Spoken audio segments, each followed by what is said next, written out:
Think about putting every ounce of your faith and your life savings into an investment that promises to turn your dreams into reality. Now imagine watching that dream dissolve into devastating loss. Your family's future stolen, your trust betrayed by a smiling face.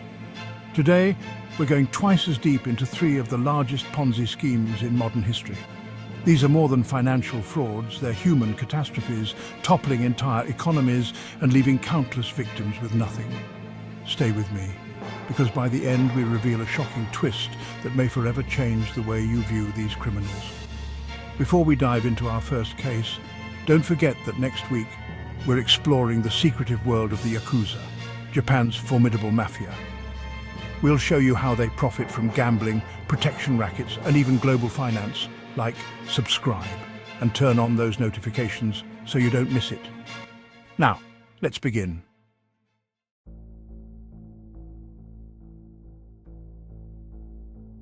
We begin with the most iconic Ponzi scheme in United States history, orchestrated by the once respected Bernie Madoff. A former chairman of the Nasdaq, Madoff carried himself with an air of legitimacy that drew clients from every corner of society. Celebrities, charitable foundations and retirees all clamored for a piece of the action, seduced by a promise of steady returns that seemed miraculously consistent, even when the market was plunging. In reality, it was the largest Ponzi operation America had ever witnessed, totaling an estimated $64.8 billion in vanished funds. For decades, Madoff meticulously falsified account statements.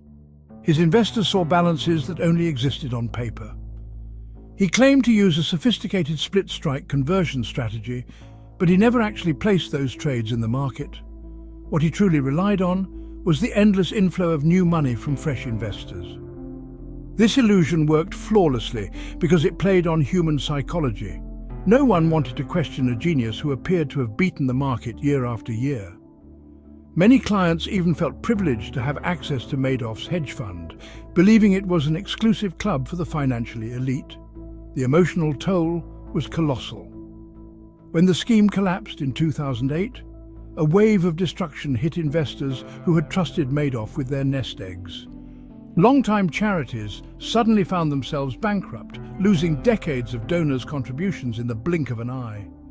Families who planned to retire now faced the heart-wrenching reality of starting over, some well into their 60s or 70s.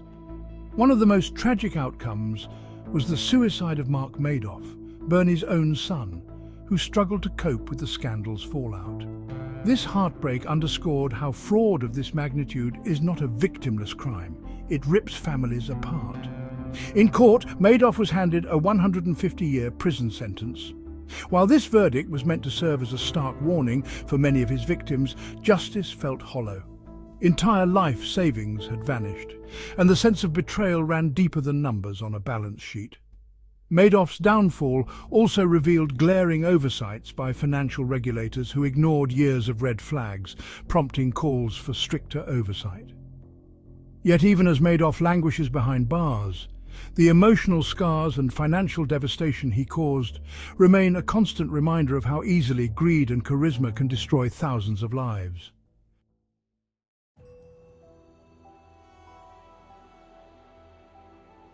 Our second case revolves around Alan Stanford, the flamboyant Texan billionaire who projected an image of effortless success. Standing at over 6 feet tall, he was often photographed in luxurious settings, private jets, 5-star resorts and VIP sports events.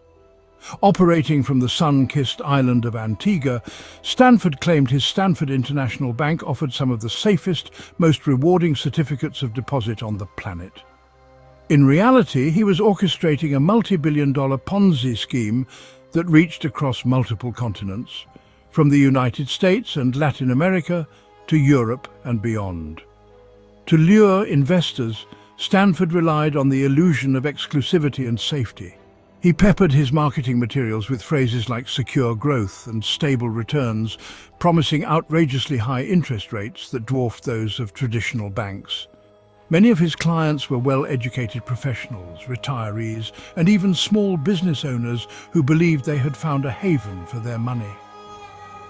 Fueled by Stanford's personal charisma, he would regularly host lavish cricket tournaments, complete with celebrity appearances. Investors poured billions into his bank. Behind the scenes, however, bank statements were little more than fabricated fiction. Stanford funneled investor funds into shell businesses and personal expenses. Massive amounts of cash subsidized his opulent lifestyle: yachts, private planes, and sprawling mansions. Regulators like the United States SEC had circled Stanford for years, but lacked the decisive evidence to close in.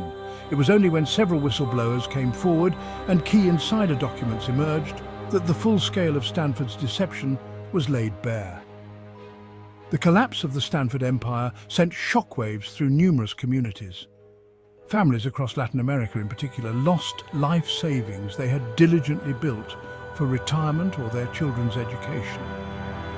Some depositors had placed their entire inheritance into Stanford's bank, believing in the glossy brochures and grand promises. The emotional trauma was immeasurable. Sleepless nights, marriages strained to the breaking point, seniors forced to pick up menial jobs after losing their retirement. Stanford himself was eventually tried and convicted, receiving a 110-year prison sentence. As with the Madoff case, the fallout extended far beyond dollar figures on a legal document. It devastated individuals whose trust was weaponized against them. While justice was served in the courtroom, no verdict could restore the stolen years of peace and security to those he defrauded.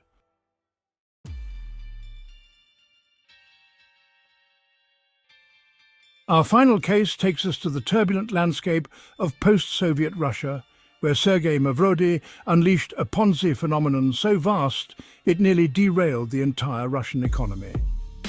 Named MMM after Mavrodi, his brother and their friend, the scheme began in 1989, as the Soviet Union was on the brink of collapse. Millions of Russians found themselves navigating a new capitalist system they barely understood, grappling with hyperinflation, job insecurity, and crumbling social safety nets. emerged as a lifeline, promising astronomical returns, up to 1,000% on investment, at a time when banks were often unreliable and the government's economic policies unpredictable. The marketing campaign was pure spectacle. Flashy commercials aired nationwide, featuring catchy jingles and cartoonish mascots. offices sprang up on practically every street corner in major cities, staffed by enthusiastic recruiters who eagerly accepted rubles from citizens of all ages. Some Russians even sold their apartments or family heirlooms to invest, convinced this was their chance to escape the crushing poverty of the early 1990s. In the early days, payouts appeared real. People boasted to neighbors that they doubled or tripled their money in weeks, fueling a national frenzy that drew in even more participants. But by mid-1994, the Russian government grew alarmed. Investigations revealed no legitimate underlying business for MMM's promised returns. In reality, the only profits came from an unending stream of new investors dumping their savings into the scheme. When government intervention and panic converged, MMM collapsed virtually overnight, wiping out the savings of millions of ordinary Russians. The emotional toll was staggering. Retirees forced back into menial labor, families stranded without housing, and a violent wave of public anger directed at everyone from local MMM recruiters to national policymakers. Sergei Mavrodi fled, was eventually arrested, and served time, but emerged years later to restart MMM in various forms, targeting places like Ukraine and even parts of Africa. Each resurrection followed the same blueprint: bold promises, rapid expansion, and the inevitable crash that left investors ruined. Mavrodi died in 2018, leaving behind a legacy of exploited desperation, a vivid reminder that in times of financial chaos, the most vulnerable often become fodder for the most ruthless scam artists.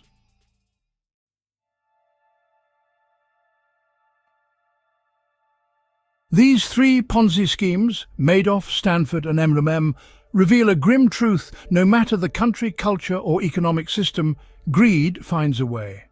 Lives were not just financially impacted, but emotionally crushed. Entire communities saw dreams of retirement, education, and security snatched away by the manipulations of a few charismatic individuals. When we think about Ponzi schemes, it's easy to focus on the staggering sums involved, but the raw human devastation is far more haunting. Many victims are people who did everything right by saving and investing diligently, only to be preyed upon at their most vulnerable. Here's the shocking twist. Experts warn that new Ponzi schemes might already be flourishing in emerging markets. Cryptocurrency boom and bust cycles, unregulated private lending clubs and sophisticated investment platforms all have the potential to morph into the next massive con. In other words, the blueprint remains intact: promise unrealistic returns, use new investor funds to pay old investors, and collapse when fresh money slows down. No matter how advanced our technology or stringent our regulations, human nature and the lure of quick riches remains a potent weak spot.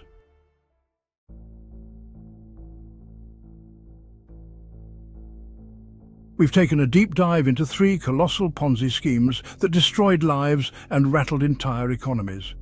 Next week, we delve into the shadowy world of the Yakuza, Japan's organized mafia, to expose how they profit from gambling rackets, loan sharking, and multinational investments. Remember to like, subscribe, and hit that notification bell. You won't want to miss our exploration of one of the most powerful criminal networks on Earth. To close, here's a quote from Mats Fredriksson that captures the heartbreak behind these schemes. When greed whispers of endless gain, it's often the silent victims who pay the loudest price. Stay vigilant, stay curious, and never forget that if something sounds too good to be true, it usually is.